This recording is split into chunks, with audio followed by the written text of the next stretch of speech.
Hey everyone, it's Rod with Pow Group. Welcome back on the Pursuit of Wealth, your home for MJ Stocks, crypto assets, and interviews. Today's Wednesday, May 24th. Happy hump day. Hope you're doing awesome out there today.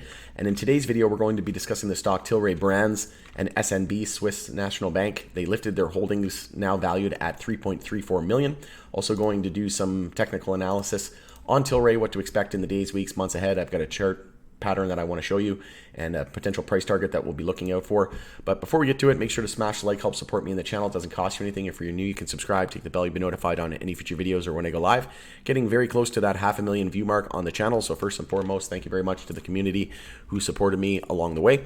Also, as a reminder, in case you didn't see this yesterday, I did post a video on Hexo and Tilray, the merger update, and I gave a breakdown of the arbitrage breakdown and opportunity that is presenting itself. So right now there is a discount for selling Hexo and buying Tilray versus waiting until the conversion. Not telling you buy, sell, or hold. This is not financial advice. This is for entertainment purposes only, as per usual. But if you want to know more about that, I would highly encourage you to check out that video. But essentially, the closer we get to the deal going through, the smaller the discount is going to be, right? That arbitrage opportunity is going to go down because the closer we get, the more confident we are that the deal is actually going to follow through. But here is the article from beststocks.com. Swiss National Bank bolsters positions in Tilray, identifying the MJ producer as a strong growth player. Also, an article here from MarketBeat. Swiss National Bank has 3.48 million in stock holdings in Tilray Inc. So go through this here real quickly. So they increased 9.7% in the fourth quarter, according to its 13F filing with the SEC. The firm owned 1,295,138 shares of the company stock after purchasing an additional 114,900 shares during the quarter. And SNB owned about 0.21% of Tilray, valued at 3.48 million in its most recent SEC filing. There was also other institutional investors and hedge funds which modified their holdings of the business.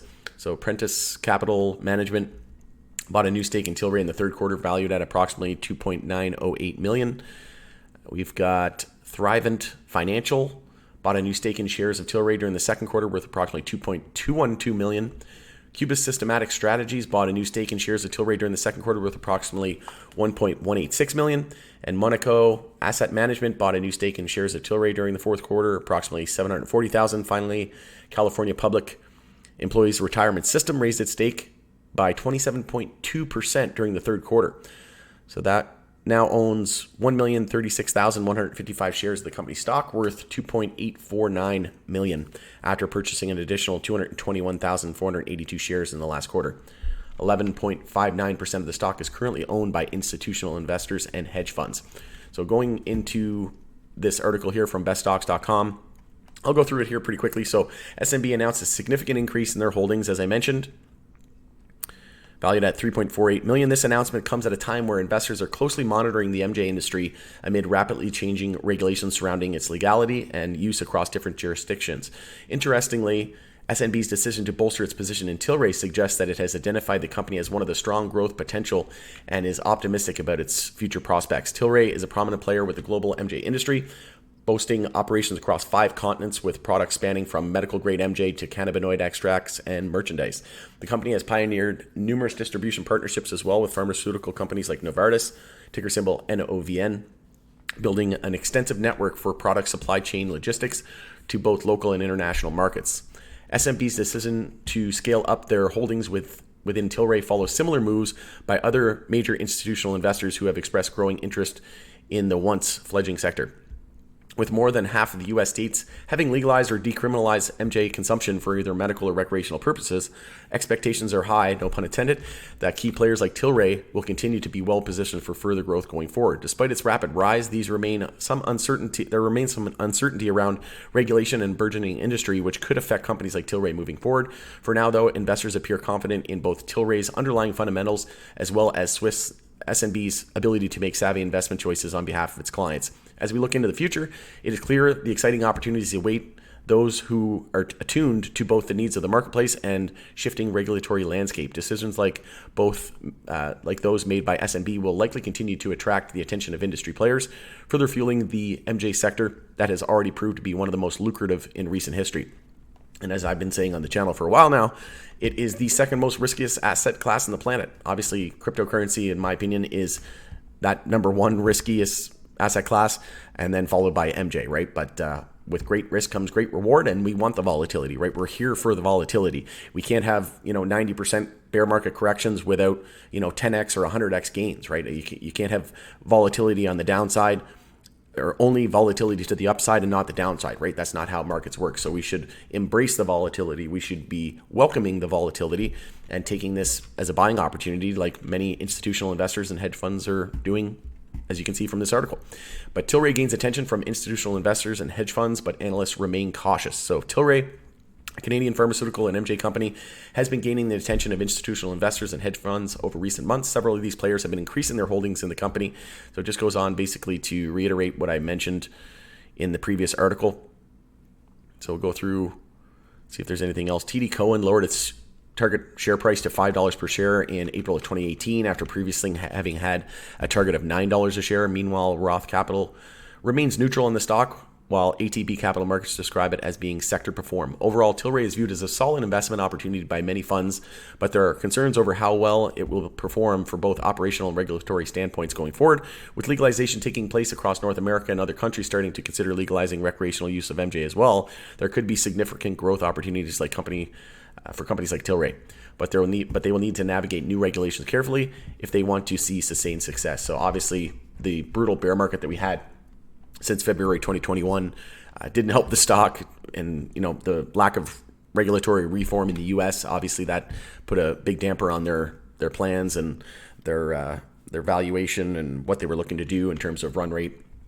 But it is what it is, right? No one could have seen this coming, and so many people are like, oh, well, there was interest rates coming. Okay, well, if that were the case, most retail investors wouldn't be down, right? And not only that, when MJ was correcting in February 2021, we had, tech stocks and other industries and asset classes were completely booming, right? And then MJ was sort of left by the wayside. It didn't really participate in the everything bubble of 2022. So hindsight's always 2020, and everybody claims to be a genius whenever, when you're looking back on things. But the truth of the matter is nobody could have predicted this coming, right? Even MJ companies couldn't, CEOs and CFOs couldn't have predicted this. But taking a look at the chart here, we do have a inverse head and shoulders that is forming here on the weekly time frame, and we have the potential now for a weekly uptrend to confirm with the low, high, higher low. So we're scouting for a higher low compared to the all-time low there at $2.17. This is on the NASDAQ, so it'll be in US dollars. And then resistance at the high of the bounce is $2.87. So if we can hold that support there and that all-time low at 217 and then break resistance at 287, we would be in a weekly uptrend, and that would also give us a confirmation of the inverse head and shoulders, which is a bearish reversal pattern. Bullish reversal pattern. So it's usually at the end of a bear trend. It's the opposite. Bearish reversal is whenever it's at an uptrend, and a head and shoulders is just the invert, right? So that is a bearish pattern, and this is a bullish pattern as we're looking for it. So we want to see that low there around 228 hold to remain valid here for this inverse head and shoulders on this weekly consolidation. So like I said, if we break 287, we confirm the weekly uptrend, and we also confirm the inverse head and shoulders. And you take the measured move, you just take the head of the inverse head and shoulders to the neck, and you move it out to the neckline, and it's saying we're targeting about $3.50 if this does confirm. Again, technical analysis is just probabilities. It's not the end all be all, but this is saying that we could potentially see some upside here. And like I said, we need confirmation with a break of 287. And then in terms of the weekly time frame, we are still bullish on the MACD and the stochastic, but it is starting to curl. A little bit of a cause for concern here. We could see some bearish momentum pick up with us being as well below the 10-week moving average. So I want to see us close over 248 this week, so on Friday, to remain bullish.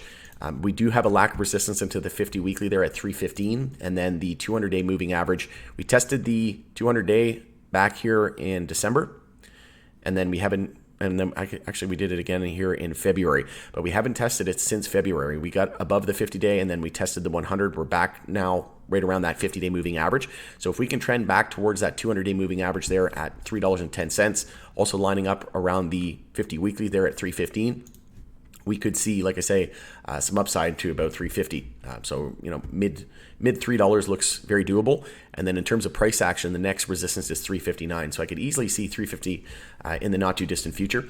And as we know, we have safe banking talks that are ramping up in Congress at the moment. We'll see if it gets a vote here over the coming months. There hasn't really been a timeline for that yet, but it could be over the next couple of months. And then we know that HHS is also reviewing MJ and whether or not it should be rescheduled. And then so those are the two big catalysts that we're waiting for right now. And then obviously Germany is going to be a big market for Tilray. And then the Canadian government is also they're also in a consultation period right now where they're reviewing the MJ Act here in Canada. So they're reviewing packaging, labeling, taxation, all these different things that could help the industry. And in my opinion, that's another catalyst, the third biggest catalyst. So the biggest catalyst would be HHS, and then rescheduling, and then safe banking, and then review of the MJ Act here in Canada that would benefit LPs, because right now the biggest beneficiary of the legalization of MJ here in Canada is the Canadian government. So we know that things need to change in a big way, and those are some catalysts that we're going to be looking out for. And on my video yesterday, I'm definitely getting some mixed messages and some mixed comments from people right now. It's kind of frustrating because people are looking at it and they're saying like Hexo's garbage, blah blah blah, and they're saying that I led people down a dark path and I basically led them to a slaughterhouse. And it's like, well, here's the deal: Tilray is buying Hexo for a reason. There's a lot of value there. And Tilray is big into alcohol as well, right? They're a distribution business. They're into health and wellness and into MJ products, right? And now they bought the best MJ company in the world, in my opinion, Hexo, and especially now that they have Redecan. And really, the sky's the limit. The whole alcohol portion of the business, I wasn't 100% sold on that, but as Tilray mentioned, they are very good brands that can later be infused with different MJ products, right? So you could have infused wines, you could have infused spirits, you could have infused beers and things like that, right? So all those things, it's just going to take time, right? And we're so early, it's not even funny. I could easily see Tilray with its alcohol business, its pharmaceutical distribution business, its MJ business, its wellness business, and then any other future businesses that they decide to take on or avenues that they go down. I could easily see the company valued at around $50 to $100 billion. It's not completely unheard of, right? We know Anheuser-Busch, so Budweiser, valued at a couple hundred, if not $300 billion, I think the last time I checked, but easily in the few hundred billion. And as we know, Tilray owns Alpine, Breckenridge, and a few other different brands in the alcohol business, and they're getting into MJ, right? The medicine of the future. And this is going to be a $1 trillion industry for sure. It's going to take probably 5 to 10 years, but I could easily see, Tilray being worth $50 to $100 billion over the next 5 to 10 years. The trick is finding companies that are going to be here and that are going to stand the test of time, that aren't going to go, the way of the dodo, so to speak, and just go bankrupt. But finding companies that are going to be here in 5 to 10 years now, that's the trick. And I think that Tilray is set up for global domination. They're going to be a top 5 global player. That's my personal opinion, but let me know in the comments below what you think of that. Again, I did switch about 50% of my Hexo holdings into Tilray, and that's in my TFSA, so it's tax sheltered. So there is no there's no gain or there's no loss, right? You don't get any taxation on a TFSA. It's a tax-free savings account, so there is no loss, there is no gains. Any gains that I make in that account are going to be tax-free. And like I said, was able to get about 22% more shares of Tilray selling Hexo early versus waiting until for conversion. So that's just what I'm doing. Again, don't take anything I say as financial advice. This is for entertainment purposes only. You shouldn't be on YouTube asking, I'm just a regular guy, right? I'm a retail investor just like every one of you, trying to get to the truth, trying to make, generational wealth for me and my family. And this isn't financial advice. You shouldn't be taking any advice from any YouTuber, anybody in general, really, unless they're legally able to give you financial advice. But even, financial advisors, I would argue, they don't really have your best interest at heart all the time, right? They're just after the MER or the management fee and the commission that they get off of that. But at the end of the day, I highly encourage you to take matters into your own hands, do your own research, know what you own, know what you're buying, and don't invest any more than you're willing to lose. Don't break that golden rule, and diversify. So I know it's hard out there, and I'm getting a lot of mixed messages lately, like I said, in the comments, but I just want to let everybody know that I appreciate each and every one of you. There's always going to be haters, there's always going to be people that think they know everything, but at the end of the day, I know enough to know that I don't know a whole lot, right? And being humble is very key. And there's a reason why I've been able to amass such a big wealth, is because I've been diversifying, right? I'm in real estate. That's where I made most of my money. And then in crypto, same thing happened. Things dropped 90 to 99%, and then went on to make some of the best, gains in history.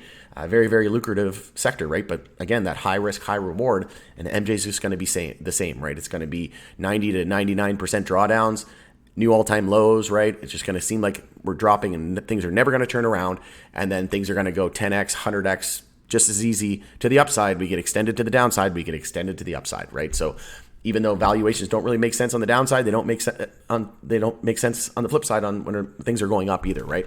But that's just the way the market works. So I'm looking forward to the next bull market, looking forward to exuberant prices to the upside. I know each and every one of us deserve it, and just sticking to it and picking companies, like I said, that are going to stand the test of time. But all right, going to end it there. Thanks again for joining us in the Pursuit of Wealth with Rob with Powell Group. Let me know what you think in the comments below, and we'll see you on the next video. Take care.